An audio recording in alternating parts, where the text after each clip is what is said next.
had a lot of family time and a lot of food to eat. Wouldn't you say, Vic?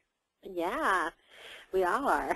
All right, so we're going to start off in just 1 minute here at the top of the hour. We're going to respect your time. I appreciate you joining us. I'm honored to be a part of your life and excited to share a dear friend of mine that is joining us today.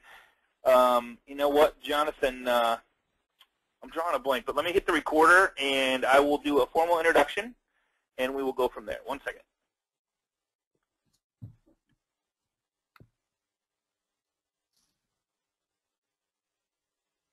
Hello, everybody. This is Scott Hudspeth with Agent Mastermind. Welcome, welcome, welcome to the call. This is very exciting for me to introduce a very dear friend of mine, Jonathan Zabrocki, out of California. Is that right, Jonathan?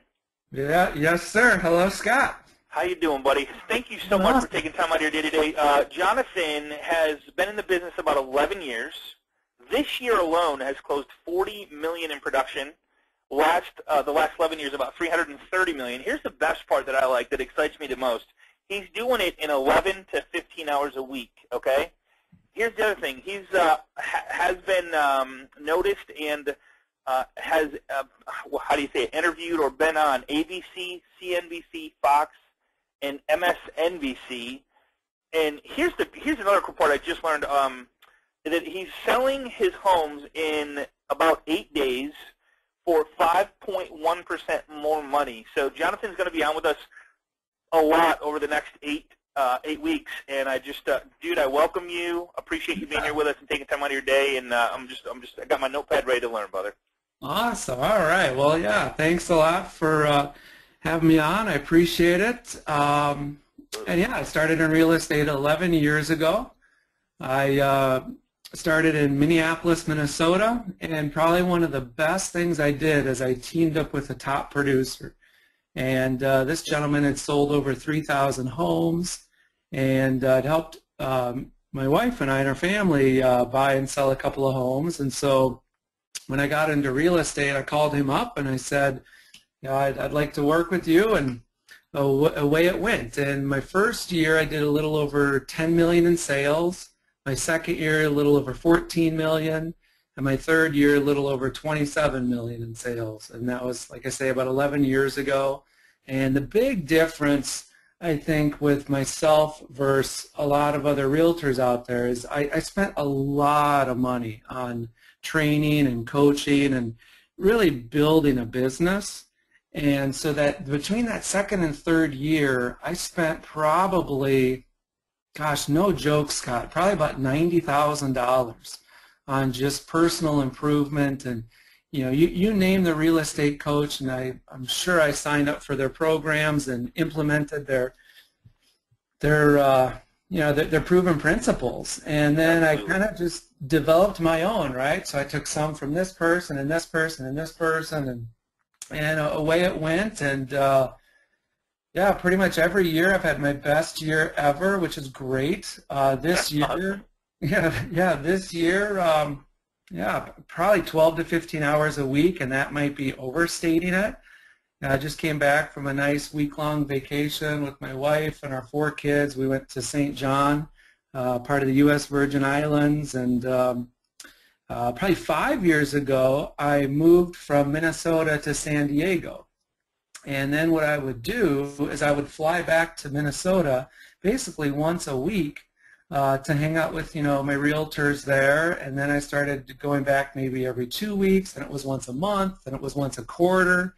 And I sold that company, gosh, it was earlier this year, probably January. And about 3 years ago, I just woke up one day and I said, you know what, I need to work again. And I really didn't like not working. And so 3 years ago, I said, all right, I'm going to sell real estate in San Diego. And I'd have to look at my numbers, but I'm pretty sure that first year I did, I don't know, maybe 25, 30 million in sales, let's say.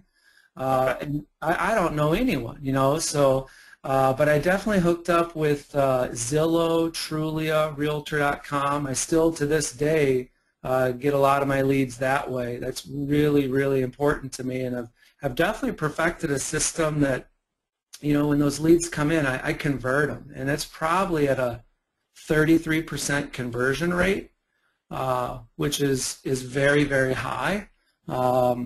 And then, yeah, over the years, I've definitely done real estate coaching and training on a personal level. It's pretty expensive. You know, some realtors have paid me over $140,000 for just 1 year of my real estate consulting. And I have a program I do pretty much every month or so. It's in San Diego. It's a 3-day event, and the cost for the event is $8,000. And during that event, you get a blueprint of exactly how to triple your income and work half the amount of hours that you're currently working. And I limit that to a maximum of 12 people every month. And then if people want to go forward with more in-depth mastermind coaching, they can, and that's basically $30,000 a year. So, but my whole point is to get clients' results faster and more sustainable, and whether it be a realtor getting better results or a client getting better results. And that's one of the big things. I've spent a lot of time and money making sure that when I list a house, it sells faster and for more money. And so when I do interact with a seller, it's really easy because they ask me, well, what makes you different? And I say, well, we're going to sell your home faster and for more money. You know, statistically, we've helped over 1,100 families. And out of those families that we've sold their home for, we are selling their homes for 600% faster in an average of 8 days and for 5.1% more money. So if you're interested in selling your home faster and for more money, we'd be a great fit. And this hey, Jonathan, really quick, I got a couple people. Is there anybody on the call that can people hear us okay? I'm getting a couple people saying they can't hear anything. So can everybody hear us? Okay, all right. So it's just there's a couple isolated. I want to make sure that it wasn't isolated to everyone hearing. Okay, good. All right. Sorry about that. Okay, go ahead, buddy. Awesome. So to me, this is how I start my day. And the realtors that I train, the realtors that are on my group, same type of thing. And I just start it with question 1, which is I have a sense of fear, to question 2, I have a sense of confidence. And it doesn't matter where somebody is on that line. It's just you have to give yourself a number. So are you at the bottom end, which is a 1? Are you at a 50, a 60, a 70, a 90, a 100? Whatever it is, it doesn't matter. And I would say even for today, for all of us on the call, I would do this right now. And so for this first question, where are you at on a scale of 1 to 100 for that question? And just jot it on your piece of paper. And then question 2 is, all right, I have a sense of nervousness or I have a sense of positive anticipation. And give yourself a number to that. And next question, a sense of rejection or I have a sense of determination. Same thing. This is really probably my favorite question. I have a sense of procrastination or reluctance, which we all do at certain times. Absolutely. Or creative avoidance, right? Creative avoidance. Yeah, exactly. I'm working my butt off. I'm on Facebook for 4 hours a day, and I'm in my email for 2 hours a day. And I took a lunch with a business partner that I don't get any business from, and man, I'm so busy. I don't know what to tell you. Yeah, well, and it's all stuff that's good. It's just not great, right? And so I joke around and I tell people that I'm not the best online person. I think I have a website. I don't know if I have a Facebook account or a Twitter account. I have a personal Facebook page, and I'll get to that stuff, I guess, if my business ever dries up. But to me, it's just not of mass critical importance. And then next question is, I have a sense of justification or rationale, or I have a sense of winning. I have a sense of self-doubt or a sense of success, a sense of uncertainty, of certainty, doom and gloom or a sunny day, unlucky or good fortune. And then the last one, which to me is the ultimate question, is I have a sense of I will, when I feel like it, do easy things to get by, which is, kind of what you'd said earlier, right? Going out to lunch with someone who's not sending any business. Or, I have a sense of I must, and then I do the daily required actions to make my 1, 3, 5, 7, and 10-year goals a reality? And that's a really tough question because there's a lot of people out there, and even, my first year when I did a little over 10 million in sales, that was good, but I was just doing it from like sheer work and determination, but I really didn't have any goals. And I'd say that third year, when I doubled my business and really started working less, that's when I started to really map out what do I want, and what do I want for my family, and what do I want for my clients, and who is my ideal client, and so now I'm really crystal clear of my goals, and that helps me be really crystal clear with my clients and prospects and almost disqualify them, if that makes sense. That totally makes sense, man. I think this is a huge questionnaire that everybody's asking for a copy of it, and I'll make sure that it's going to be included in the PowerPoint along with the recording. So to get a copy of anything we talk about today, just get with the loan professional that sent you here, and we will make sure you get a copy of not only the PowerPoint yeah, I love the self-awareness attitude quiz. Dude, I do something every morning to kind of get my mind right and get on a positive note because, man, if you're thinking bad thoughts or going through, whatever it is, if you're not positive, your outcomes, obviously the results that you get are going to be the same, not good, negative, all that stuff. So great way to this is just, I've never seen something like this. I tried to Google it. Once I seen it, and I'm like, man, there's just nothing out here like this. So, yeah, thanks for bringing this to our attention. Yeah. Well, and then what I do is I add all these, 10 numbers up, and I divide it by 10. And, some days I might be at a 50, right? Because I'm human. And other days I might be at a higher number. But I know whatever number I'm at, it's irrelevant because what the clients and the prospects expect me to be is a 90 or higher, right? And so it's one of those things where it's just an awareness, right? So if I'm at a 55, I got to either say, all right, I just got to go to the beach and surf for 12 hours, or if I really, really want to get a result in the next 60 minutes, I got to boost my numbers so it's a 90 plus. Otherwise, it's just not going to happen. So just stay at home. Just stay at home that day is what you're saying? Right, exactly. So it really comes down to this. It's like little self or big self, right? So little self is just that side of us who's always kind of doubting things and, can it happen? Will it happen?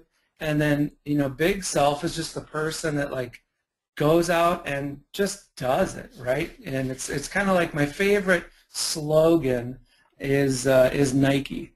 And I love it because it's a $1 billion company that sells shoes, and all shoes do the same thing. Although their slogan is just, well, I'm sure. What is their slogan? Do you know, Scott? It's the check mark, right? Yeah, the check mark, and then their phrase is "just do it." Just do it, right? Correct. Yep. Tony got it, man. Yeah. Tony's he's on the call. Yep. Nice job, Tony. So I love the check mark because to me it's like, all right, am I going to get something done today? And if I am, what is it going to be? I got to start checking things off my list, and it's just a matter of just doing it. And these are really 4 things that are going to either drive us to ultimate awesome success or just drive us into the ground. And it starts with our thoughts, and then our thoughts lead to our feelings, a feeling leads to an action, and an action leads to our results. And a thought might be, we'll start with a negative thought.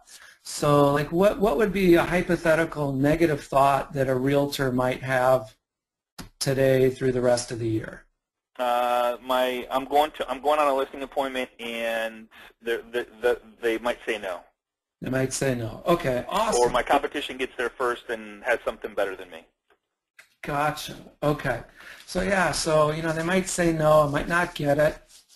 All right, it might be true. So then that kind of bleeds into a feeling, and that feeling might be, gosh, you know what, maybe I'm not as prepared as I should be, or maybe I should have bought this or done this or have these additional things so that, they don't choose my, competition. And then, it leads to the action, and the action is now I'm sitting down, at the kitchen table with my prospect, and I'm not thinking about all the awesome things I have that I'm going to do for this client. What am I thinking about? You're thinking negative thoughts, yeah. I'm thinking about, oh, I wish I could have done this or that. Right. Or, will the competition get it? And da-da-da. And then the result is typically not the best result. And the result is, gosh, I didn't get that listing. So then it kind of loops back to the front again, which is thoughts. And I go back to the office and that my thoughts are negative, my feelings are negative, my actions, maybe I even start taking less actions now because, I just lost that listing appointment. So, why even call this other lead because they're probably not going to list with me anyway. So, what's the point? Exactly. You self-sabotage yourself. Oh my gosh, yes. And then same thing happens with positive thoughts. It's like you positively self-sabotage yourself. And a thought might be, you know what, I'm really good at this. I'm going to help this person really find the house of their dreams. And then that feeling of, you know what, I'm pretty good. It's like my shoulders are higher, just my whole perception's better. And then my action with them is more like, instead of just being a realtor, in San Diego, there's 17,000 realtors. There's a lot of competition, but there's only one of me, right? And everybody on the call, there's only one of them, and that's awesome, right? And so it's just having that feeling makes you take larger actions, and when you take larger actions, you generally get larger results. And to me, this is so huge. I mean, the world is really set up for you to succeed, but a lot of times we have to get out of our own way. Absolutely. And it goes back to this actions, right? So actions are so critical because when you and I are in retraction mode, what generally happens is like nothing. We just wait for something to happen.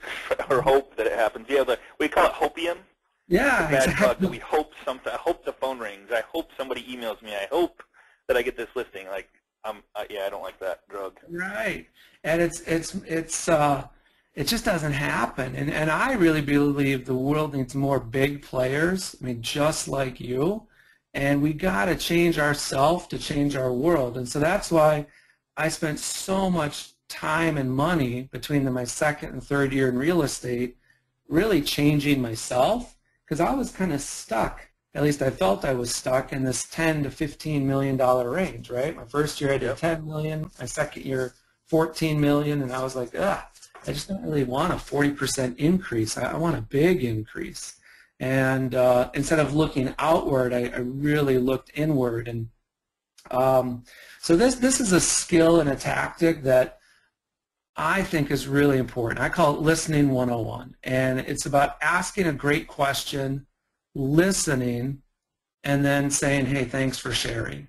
And so often, gosh, as realtors, as mortgage people, I feel we don't ask great questions, right? And like a great question might be, oh gosh, if I'm talking to a buyer, I might say something like, well, what has you thinking about moving? And, so role play with me, Scott. So pretend you're a buyer. Yeah, so like, what, well, we're thinking about getting married. We got a baby on the way. Just need more room. Awesome. And even as you're talking, I jotted down, getting married, baby on way, need more room. Yep. And if I'm in front of them, talking to them face-to-face at a coffee shop or at their house, I'm jotting this down. And it's kind of funny. Sometimes as realtors, we think we need all these like magical props and stuff.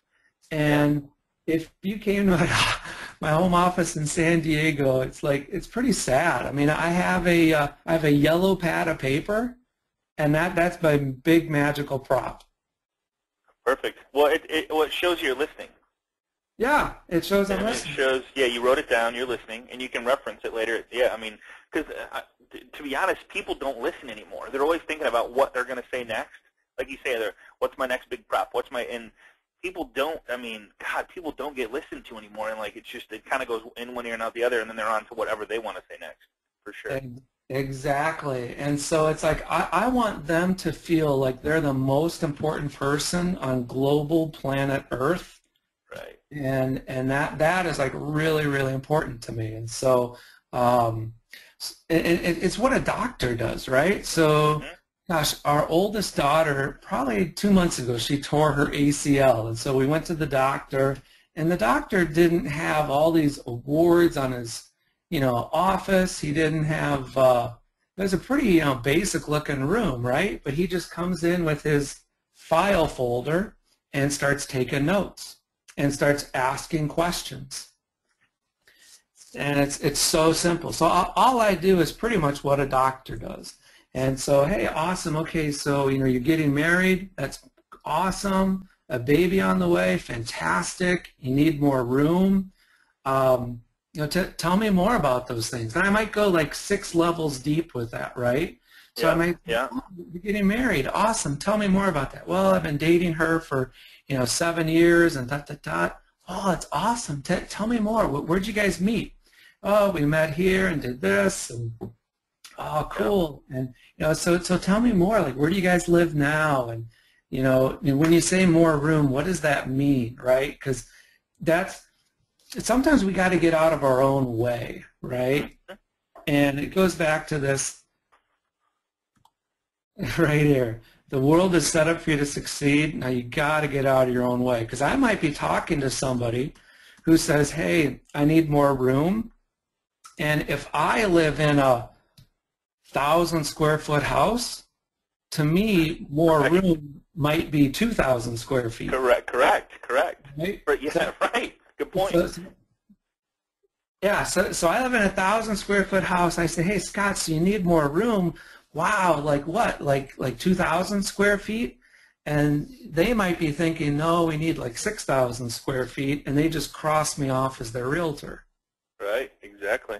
Or they might be, no, we need 500 square feet, and they cross me off as their realtor. Right on. Don't answer it for them is what you're saying. Ask them, what does that mean? I love that, dude. I love that. Yep. What does that mean, more room? Because you don't know. Because we don't know. So also, tell me more. What does that mean to you? And so anyway, that's critical. So when performance is measured, performance improves. There is no doubt about it. It's like I can tell an amateur from a professional very easily. So an amateur, they're just playing for fun. It's like I'm on a softball league, and we play for fun, right? Like nobody's measuring their like on-base percentage and all this type of stuff. But I can tell you this, a professional baseball player, their performance is measured, and they're going to know, okay, yeah, my batting average is this, but it's this during day games, it's this during night games, it's this versus left-hand pitchers, it's this versus right-hand pitchers. I mean, the amount of stats in baseball is amazing. And so I always have to ask myself, what's my goal for today? And really that's good, but really what's my goal in the next 60 minutes? And so what that does, that allows me not to get sidetracked and have lunches with business partners that don't, for 3 years haven't given me any business. Does that make sense? Yep, absolutely. Or if I'm going to have that lunch, I'm going to make sure it's a point where I tell people one of the keys to success is to be very clear, direct, and firm. Clear, direct, and firm. Yeah, yep. Direct and firm. And so if I do go to lunch with that business partner, I'm going to, talk to him about him and tell me more. And then I'll just be very clear, direct, and firm. And I might be like, hey, Fred, oh my gosh, I've been trying to earn your business for 4 years? Come on, help me out here. You got to know somebody right now who's thinking about buying or selling a home. I mean, who comes to your mind first? Love it. Yep. And ask for the business. You can't get it unless you ask for the business, right? Gotta ask for it, right? We're in sales. I mean, I think people think, well, I don't want to offend my friends, or I don't want to look like a salesperson. Sorry, you are in sales. That's how we get paid, is when we get a listing or sell a listing, right? Exactly. Or have a buyer that buys a home. That's when we get paid. So if you're not asking, you're not going to get. That's the biggest piece I think that most people have a hard time with, is actually doing it in a cool. You can do it in a cool way, like you just said. Who do you know? Who would you think of first? Love that. Exactly. So these are 3 components that I just kind of have noticed. So I've done a whole bunch of research on people who are like very successful financially, but also successful in like life. And 3 of the common traits they have, they all just seem to be like alive, and they all seem to be just excited, and they're just full of energy. And well, how did I answer? How did I say hello to you when I first when we first got on this webinar? Yeah, it was pretty alive, excited. It was crazy, wasn't it? Yeah, I answered the phone, and you can ask anybody that knows me. If they call me, that's what they're going to get. And almost every, it's so funny, everybody laughs. Yeah. It makes them smile, makes them laugh, and it's like, dude, what's this guy on, right? All right. I'm just on some good Starbucks coffees, though. It's so simple, right? It It's like it doesn't cost me anything to be alive, excited, and full of energy. There's no cost to me. It's free. So it's like, do it. And here's so important. So I mean, what stops you on the phone stops you everywhere else in your life. Start to become aware of your other avoidance behaviors. Attitude, prospecting, presenting, asking. Okay, so I tell realtors there's 4 components. So there's 4 things you're going to do in a typical day. You're going to have a great attitude. You're going to prospect. You're going to present, and you're going to ask. And that's it. And all we do is ask people for things. It's really not selling. It's just asking them. So it's saying, hey, can I help you buy a house? Hey, can I help you sell a house? Hey, who else do you know who is thinking about buying a house or selling a house? So I tell people I'm a horrible salesperson, but I'm a great consultant, and I'm really good at asking. There you go. I just don't have any fear in it, because worst case is they're going to say no to whatever I ask for. So I'm at the same spot that I was before I asked. Best case is they say yes, and that might mean $5,000 to $100,000 in commissions just from asking that one question. All right, so I'm really clear on who I want to work with. So I have 5 things that a client has to have. I call them a probable purchaser. Other people call them a lead. I don't believe I can create leads. I can only like find them. So when I get a lead that comes in, it is what it is. And so then there's 5 things. 1, I want to make sure they're ready, willing, and able to engage in a dialogue. So like if I'm really like, hey, how you doing? How can I help you? I don't want any help. Okay. It's tough for me to help them out. They got to be ready, willing, and able to be friendly and cooperative. They got to be ready, willing, and able to act within the next 12 months. They got to be able to buy or sell their home at market value. To me, that's really, really critical, because if they want to buy a $800,000 home for $600,000, because I'm very clear, direct, and firm, I just tell them, that's impossible. It's not going to happen. So you qualify your people right up front. I mean, that's kind of obvious, but I'm guessing that a lot of people you talk to feel they got to do something for the person first before they get to know these answers, right? No. I mean, before they like drive around in a car and show homes for 2 weeks before qualifying a person if they're ready, willing, and able. Dude, I love that. Yeah, so I don't know if we'll have time on this call, but when I can show you my sheet of questions I ask people, but I don't even ask them about the house they called upon. If they say, yeah, I called on 123, Main Street, I'll say, hey, yeah, that's a pretty cool house. So tell me, what has you thinking of moving? And where do you live now? And get into that, hey, we're getting married, we're having a baby, we need more room. And very rarely do people say, well, can you tell me about that house that I called on? Because they're really not calling about that house. They're raising their hand saying, hey, I want somebody to help me. Right. And that's what I do. And then number 5, they're ready, willing, and able to have our group serve them. So simple. I mean, it's simple. Common. Yeah. It's nothing unheard of. Yeah. I don't know what the SW means, man. Maybe it's on this form. I don't know, but. Okay. So and I tell people everything that you're going to hear from me, you're going to say, I know that, right? Because there's nothing new under the sun, right? All right. And what was it? Solomon, the wisest man that's ever lived, according to the Bible, he's like, there's nothing new under the sun. It's all repackaged. It's all the same. And I believe that is totally true. What is different is that people who struggle will sometimes say, hey, I know that, because they do know that. But the people who implement it and thus get a different result, typically a better result, are the people that say, I'm doing that. Right? Like everybody knows. Yeah, it's all on how you say it.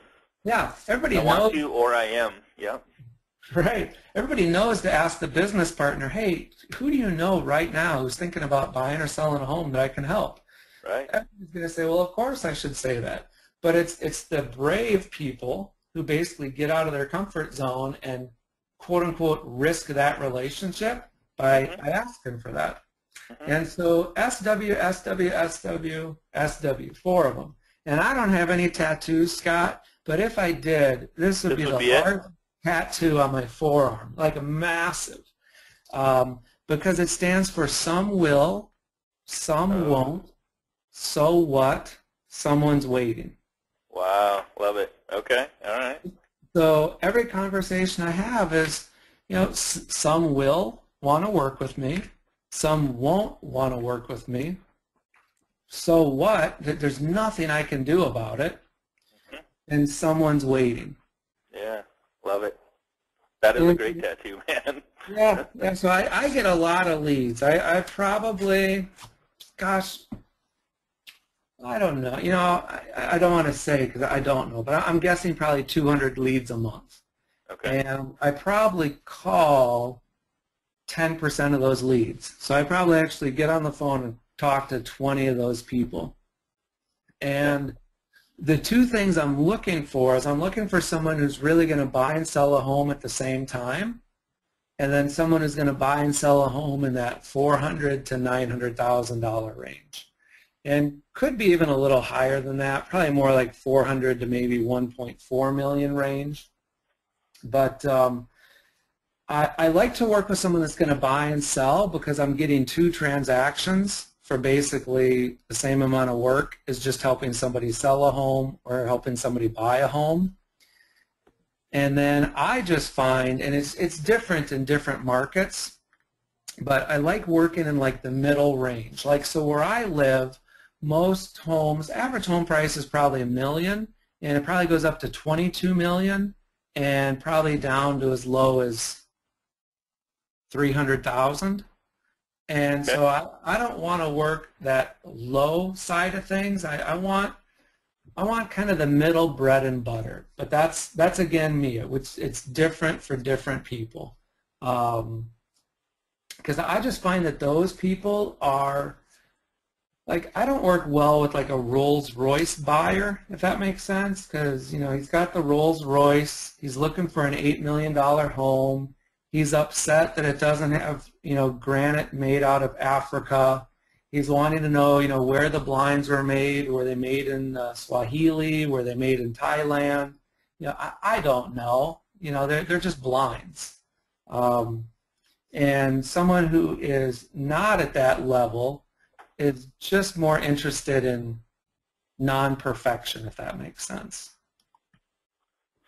And so if I had to choose which is better, I would choose a seller, because a seller is going to take 10 hours of work versus a buyer is going to take me 40 hours. A buyer, I'm doing all the work. A seller, I have 15 to 17,000 realtors helping me sell that house. And so that's one huge component that allows me to earn more and work less. And what's interesting, so in my 11-year career, I've had everything. Where I've had a team of buyer agents, helping me out, a team of listing agents, a team of 5 assistants. This year, I decided, I'm like, you know what? I'm going to try doing real estate this year with 0 assistants and 1 buyer's agent. And this year will be my best year ever financially. Wow. And I'm not working a lot of hours. So is your assistant working full time, or how like when you like your buyer's agent? So what you did is you removed the buyer's part of it, which is the 40 hours you doing all the work, all that stuff. Yeah. And only focus on the seller, and you have a buyer's agent doing the rest. Yeah, and I don't even have an assistant. Okay. Awesome. Yeah, it's. I can help you with that, man. Yeah, exactly. Exactly. I should get an assistant, but so these are 4 things that it's hard to see. But so when I got into real estate 11 years ago, I guess I could have thought, oh my gosh, how am I going to get business? Because I'm not a top producer. I'm a nobody.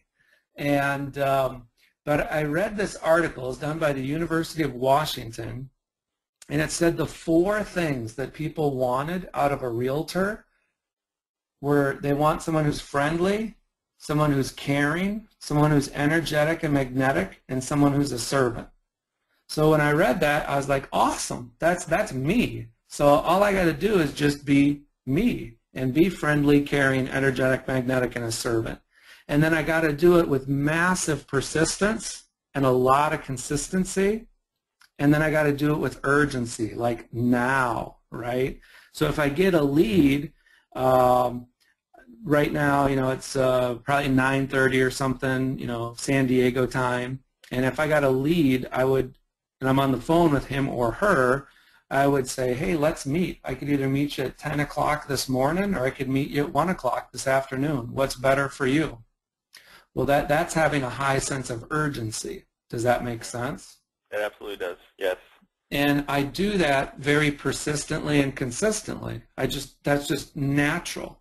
And so it really comes down to, do you have the pig-headed discipline and determination to be those things, which is really just the core components of just being a nice person and then being ultra persistent and a high sense of urgency. Hey, one thing to add to that, and I've read this over and over and over, and the people that I work, like the high-end producers that I know that are very successful, one is they say that 80+% of the time, the first person to answer the phone or the first person to call back is 80% chance better to get the deal.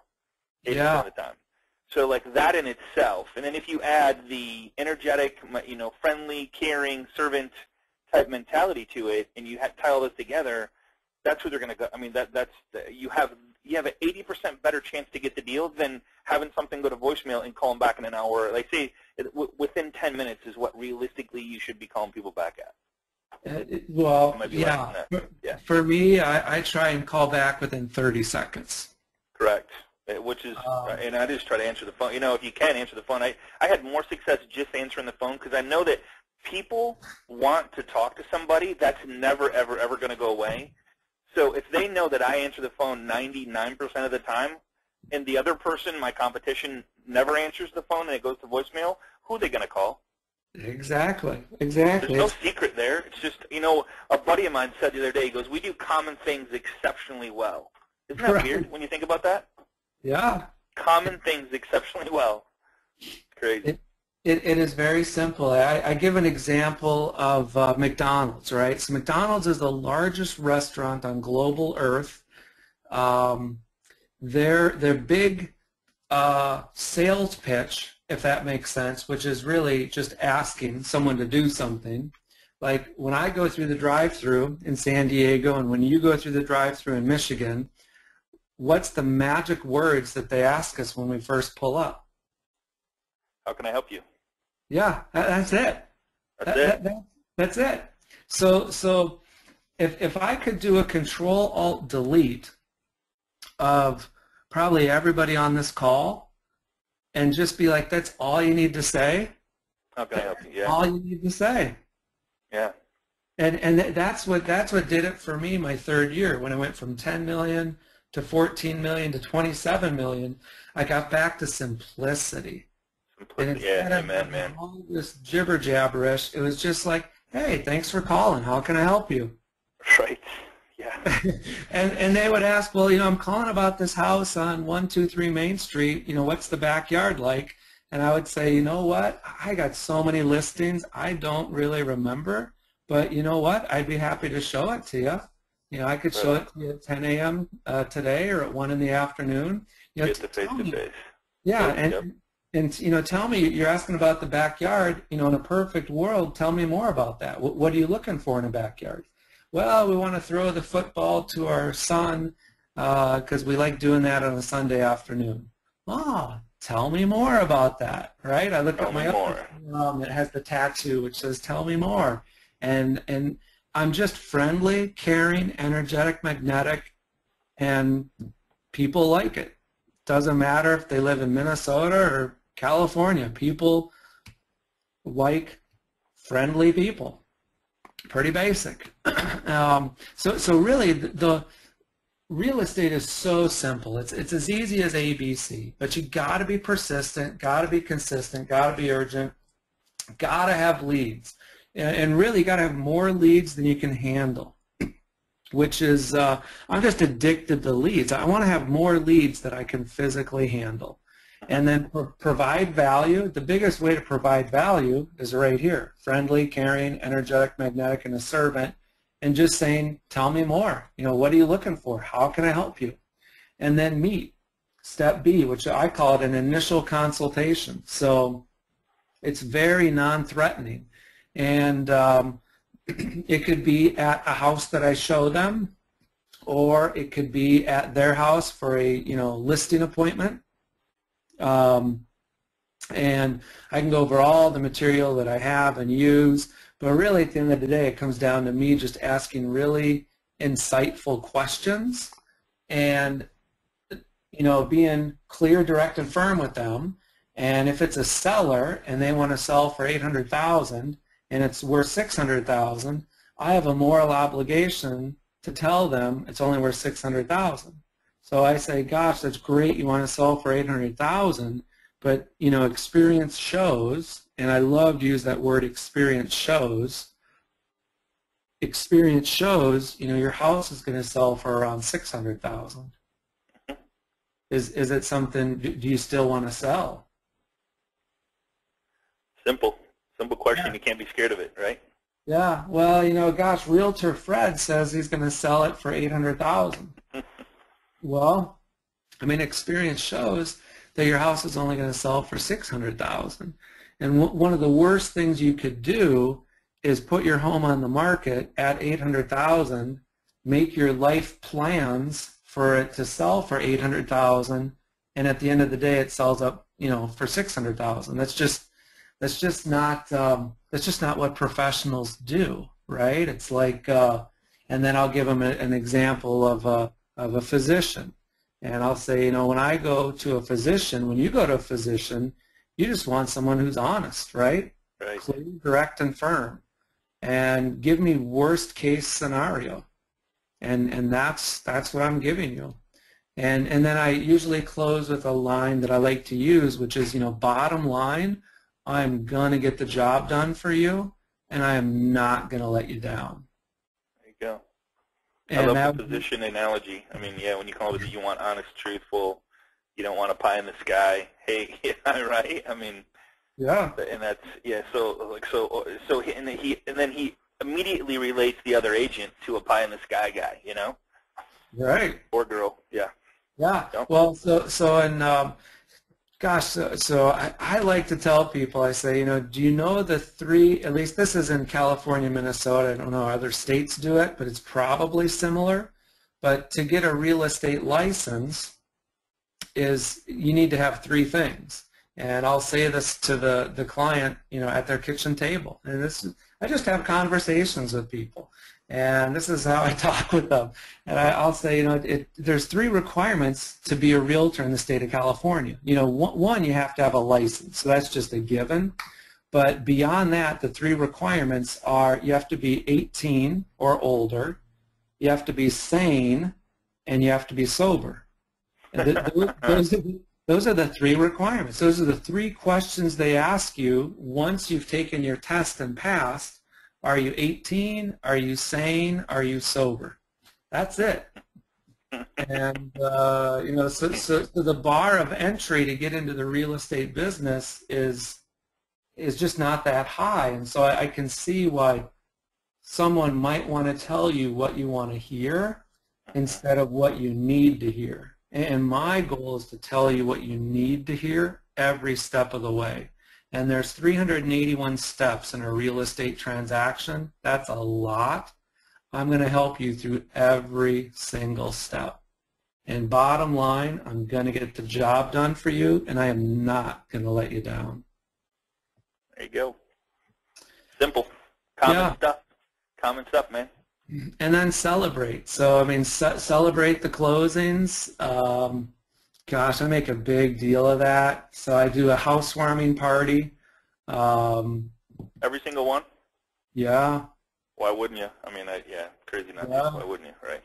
Yeah. So, I mean, it's a whole process. I can give you a checklist on that. But it really, it starts out at the beginning, right? So it's that lead comes in, and I say, hey, how can I help you? And da-da-da. I say, oh, that's awesome. Well, Scott, I know I'm going to help. I'm going to get the job done for you, and I'm not going to let you down. And I also want to let you know that, when we close on your home, if it's okay with you, I want to throw you and your wife and your kids a housewarming party. And what I mean by that is typically about 3 weeks after you move in, we're going to have this party, and we're going to invite, the neighbors, maybe 50 neighbors, if you're okay with that, so you can meet them and their kids and whatnot. And then, I'll also get a list of people that maybe you work with or friends of yours that you'd like to have invited to this. And I cater in food, right? So I'll cater in, in our area, Rubio's, let's say. It's a popular kind of Mexican, fast food type of thing. So I'll cater in some Rubio's. If you're okay with it, I'll buy beer and sodas, things like that. I'll send out all the invitations for you. I coordinate everything. And what I do is I have a professional house cleaner come in the day before the party to clean for you, and then also the day after to clean up afterwards. I even send the carpet cleaner out to clean the carpets just in case, they get a little messy and whatnot. And you can imagine. Unbelievable. Yeah. I don't want to work with you, man. Right. And this is I have. You tell them that right up front before you get the listing? I tell them that. So a lead call comes in, I tell them. And the buyer. Yeah, the buyer, within 4 minutes. So I don't care about the house they're calling on. I want them to hang up the phone and look at their spouse and go like, we found our realtor. Absolutely, brother. Absolutely. Wow. So simple. It's as easy as ABC. Dude, house cleaner. Dude, I love that. Like, why wouldn't you do that? House cleaner's inexpensive. Carpet cleaning's inexpensive. Writing small checks to cash big checks. You know what I'm saying? Exactly. Because even if all that stuff adds up to, and this would be absurd, but even if all that stuff added up to $800, which it isn't. I was going to say $1,000, yeah. Yeah, if it adds up to $1,000, so then what I do, I then wear like an apron, right? And on the apron, it's like a cook's, apron kind of thing. So I stand out from everybody there, and people say, well, who are you? And I say, oh, I'm Jonathan. I'm their realtor. Oh, my gosh, I've heard of you. My friend Sally has been talking about you and dot, dot, dot. Exactly. Or, the buyer, they're introducing me to everybody, and then I have a simple form. So I have a giveaway, like a $50 Target card giveaway, and they got to fill out a little form, and on the form it says, hey, are you thinking about moving? Are you thinking about upsizing, thinking about downsizing? Would you like to save money on your mortgage? Right? So then what I do is those leads then I give to my mortgage person. So as a realtor, oh my gosh, if you want to dazzle your lender, do a housewarming party even once a quarter for somebody. And right on. Once a month, pick one or something. Yeah. Somebody brought up a good point. A professional photographer. That's inexpensive. $150 for the night. Yeah, have them shoot photos. That's a great idea. I love it. I know. James, thank you for that. James brought that up. So yeah. Nice. Well, awesome. So, gosh, that's as far as we got today. So. All right. Cool, man. So, let's here's some questions that that we had coming in. That a lot of them said, "Dude, where are you getting all your leads?" And I know at the beginning you said Zillow and Trulia. Yeah. What is that where most of your lead source come from, or past clients, or where they come from? All right, so probably 50% of my business comes from past clients, or I call it current clients. Okay. So even when I talk to somebody that first 8 minutes on the phone, I tell them, hey, I just want to warn you, you're going to have such a phenomenal experience working with me that you're probably going to introduce me to people that you really, really care about who are also thinking about buying or sell a home before we even close on your current house. You'll probably introduce 2 people to me before your house even goes pending. And I just want to warn you, are you okay with that? And if someone says, no, I'm never going to introduce anybody to anybody, then I know I probably don't want to work with them, right? Right. And if they say, oh my gosh, if you deliver half of what you say, yeah. You need to be your biggest advocate. Yep. How much marketing does, so what I heard you say was 50% from past clients, Trulia and Zillow? No. 50% of my business comes from just past clients and current clients. Okay. And then probably 50% from other lead sources, Zillow and Trulia. Okay. Facebook. Oh my gosh, Facebook is one of the easiest, cheapest ways to get seller inquiries. That it doesn't mean they're going to sell their house, this afternoon, but they want to know what their current house is worth. And again, what I do with that is I give that to my mortgage partner. Okay. Because it's a refinance. Because there's only 2 reasons why people want to know what their house is worth. They either want to refinance or they want to sell. Amen. That's it. It's people might give you a excuse or an objection like, well, I'm just looking, I'm just curious, but that's impossible. Because I go back to the McDonald's example. Mm-hmm. When I go through the drive-through, I've never asked them for a nutritional menu update, data card or something. Right. It doesn't happen.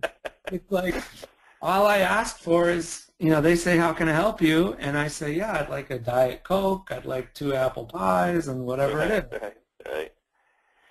So I'm going to use your formula, and I'm just kind of having a little fun here. Tell me more about that Facebook. I'm just kidding. We'll save that for another day. I think that's good for a whole class in itself. It's just maybe how to use maybe some scripts you use for current clients, past clients, Facebook, stuff like that.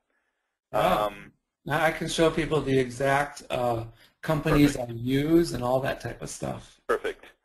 So here's a bunch of people are bringing up going $800 to $1,000, and they say, in Ohio, when my average loan size is $150, how do you what are some things you could do to have a housewarming party, and not because if you're talking $150,000 or $4,500, I don't know, can you cut it in half? What were some things that you would do there?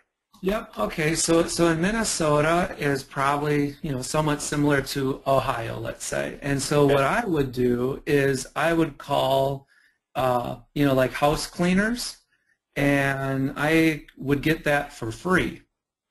Okay. So the way I get that for free is I call a house cleaner and I say, hey, I'm a realtor in the area. What I do for my clients is I throw them a housewarming party, within the first 3 weeks of them moving into a house. And would you be willing to do a free house cleaning before the party and after the party with the hope that maybe you could sign them on as a client where they would then hire you to clean the house either once a week, once a month, maybe it's once a quarter, and you need to make about 4 phone calls before you find a house cleaner anywhere on global Earth who's going to say yes. Right on. Right on. Cool. And that's that makes free. total sense. And you could, carpet cleaners too, as far as that goes too, because they all. I mean, how do you get noticed?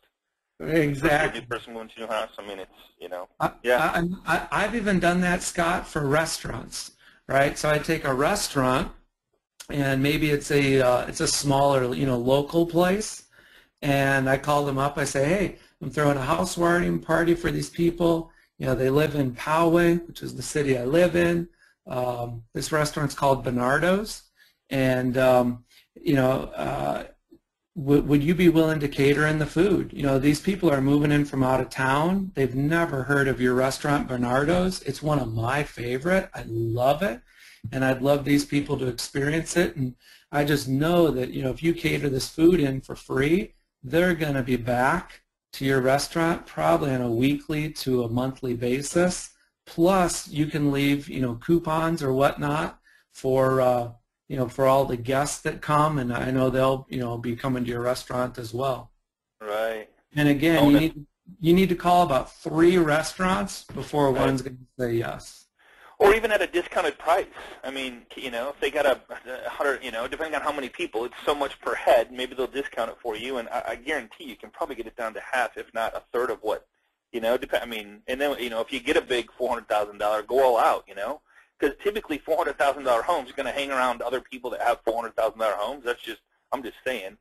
Exactly. Typically, your neighborhood is a neighborhood, right? I mean, you may be 350 or maybe 450, but when you start, if you fish for $150,000 homes or you fish for $450,000 homes, which one do you think you're going to catch? Whichever one you fish for, right? Correct. And that's really an amazing, psychological thing too, where when I help realtors out, I tell them I really don't care where they're at or what they're doing. I care, like, where do you want to be at? Yeah, Like, true. like 1 year from now, what do you want to be doing? 3 years from now, 5 years from now, and I could care less. I don't care about history. I don't care about past, because all we have is today and the future. But the future is going to be based on what we do, today in the present. Right. So, who do you want to go after? Who's your ideal client? If it's, the 150 buyer, first-time buyer, awesome, yep. No problem. I'll tell you exactly how to best get those folks. Yet, gosh, I could help you work less, make more by your loan size. Right. Yeah. All right, man. Last question. So just to clarify this, and a lot of people are asking, or saying I don't get any leads from Truly and Zillow. Well, maybe we'll do a class on that and maybe why they're not getting leads on Truly and Zillow down the road. But somebody's, Robin's asking, thanks for being here, Robin. It says, so in the first conversation on the phone with the prospect, he goes over what he will do for them. And maybe, let me take a shot at this. So you listen, you ask the questions, you say, tell me more, and then you provide value, which we'll get into the next class that we do together. We talk about bringing value to the table. I mean, dude, just by you, I mean, I kind of got chills when you said housewarming party, house cleaners, carpet cleaners, because I know what's the most exciting thing that people do in their lives? Buy a new home, right? Yeah. What's the second best, most exciting thing? Letting other people see it. It's Like, just like, oh my God, I can't wait for people to come over and see my new house, right? Exactly. So like you're already putting that in their head before they even start looking at homes right off the bat, or maybe they looked at homes but not physically went inside. But dude, I'm like, holy crap, man! How would I not say that to them in the first 4 minutes? Is that kind of answering the question? Yes, you do. Yeah, exactly. It's people don't care how much you know until they know how much you care. It's a very basic phrase, right? Love that. But it's like, People Magazine has like 3.5 million subscribers, Wow. and I think it's Time Magazine gets like 1 million subscribers. And so it's like there's more people that are just interested in people. Right. Time Magazine is just kind of a little boring, and people don't want that. So it's being alive, excited, and full of energy, and it's not talking about me, right? Because talking about me would be, well, I sold 1,100 homes. I've sold, now close to $350 million of real estate. I'm one of the top 42 realtors in the entire nation. I don't work a lot. I take lots of vacations, like wherever I want to go. When I go on a vacation, I don't bring my cell phone. I drive some pretty snazzy cars. I got a great house. Right. They don't care about that. Right. People don't care about you. Right. I got a daughter who's a freshman in college, and but so it gets back to like the McDonald's person, right? Because when I go to McDonald's, we don't ask that person, hey, McDonald's employee, how long have you been an employee? How long have you been cooking French fries? Do you really know how to make hamburgers? Right. We don't care. So it's like we got to get out of our own way and just do it. And so there's I call it top 150. So if somebody wants to spend no money on leads, that they can do it. Because I call it sweat equity or check equity. So check equity is where I just buy leads from Zillow, Trulia, Facebook, these places.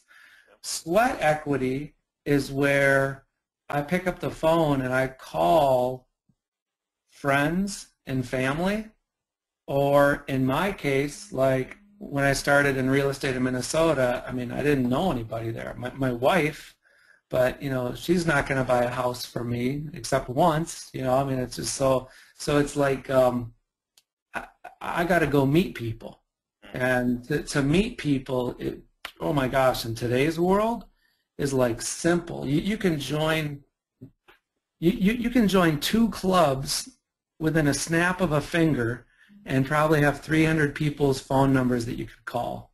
No question. Easy, so easy today. Hey, Scotty. Jonathan, man. How you doing, brother? Oh, Carl. How you doing, my man? What's up, brother? What are you doing here, man? I heard that Jonathan was going to be here today, and I didn't want to miss this. Jonathan, for all y'all listening, I don't know, I missed the intro, to be honest with you, but Jonathan's a really, really, really super cool dude that I found. I flew out to this mastermind in San Diego, and Jonathan and I are members of this mastermind group that I don't even remember the price of it. Is it $50,000 or $30,000 that we pay at our mastermind, Jonathan? Yeah, well, I paid $30,000, so it's not cheap.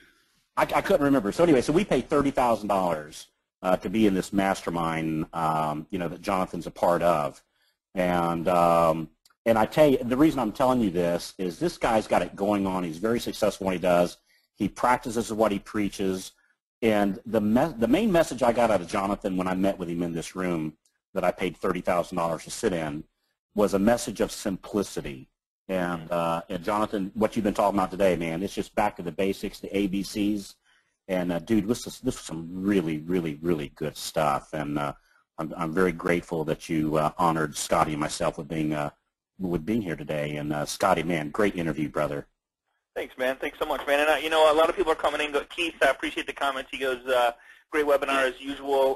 Thanks for bringing Jonathan to us. His friendly and caring demeanor is contagious. So if you guys could do me a huge favor, if you guys want to hear more from Jonathan, if you could go to our private Facebook group. And Jonathan, if you want to go back to the very first slide, we have a 12,000 plus people growing private Facebook group. It's at facebook.com/groups/agent mastermind. I think most of you are a member of this, but if you're not, if you could just give Jonathan a thumbs up for us. He's agreed to come back and show his expertise and exceptionalism and simplicity that he brings to his business with all of us, and I would be grateful. He would, of course, appreciate it as well. If you could just say thumbs up and just some words of gratitude for him. I'd greatly appreciate it myself. So. Yeah, you can show him some love and write me a check. That too, man. That too. So, Jonathan, thank you so much, brother. Let's work on next week's class. We'll bring some more great value to these guys. I sincerely appreciate you, and it's just been awesome getting to know you. And Carl, man, thanks for stopping in, bro. Oh, nice to hear your voice. Yeah, thank you, Carl. Thank you, Scott. And I'll have some handouts for the folks next Tuesday. Sounds good, buddy. I appreciate it, man. Have a great day. Have a good rest of the week, everybody. Take care. We'll see you next week, same time, same place on Agent Mastermind. Honored to be a part of your life. Have a great, exciting, and fun rest of the week. Take care, everybody. Bye-bye.